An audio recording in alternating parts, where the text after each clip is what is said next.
Welcome to Kenton's videos. Enjoy the video. In this video, I will explain how to reset your Audi A6 service light. First, ensure your vehicle's ignition is off.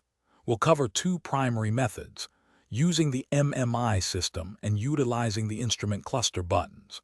It's a straightforward process that can save you a trip to the dealership. Remember, always perform actual maintenance before resetting any service indicators to keep your Audi running smoothly and safely. For Audi A6 models equipped with the MMI system, the process is quite intuitive. Begin by turning your ignition on but do not start the engine. Next, locate and press the car button on your MMI control panel. From there, navigate through the on-screen menus to find service interval or a similar option. You should then see an option to reset the oil change interval. Confirm your selection and the light should clear. If your Audi A6 doesn't use the MMI for service resets, or as an alternative, you can often use the instrument cluster buttons. Start by turning the ignition on without starting the engine.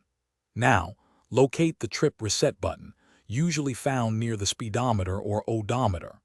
Press and hold this button for approximately 5 to 10 seconds until the service light begins to flash or a message appears. Release, then press it again briefly to confirm the reset.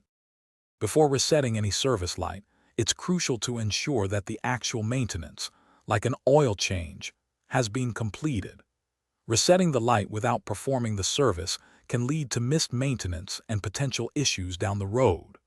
Always consult your specific Audi A6 owner's manual for the most accurate and detailed instructions for your model year. Keeping up with regular service helps maintain your vehicle's value and performance. Thanks for watching. Consider subscribing if we helped you.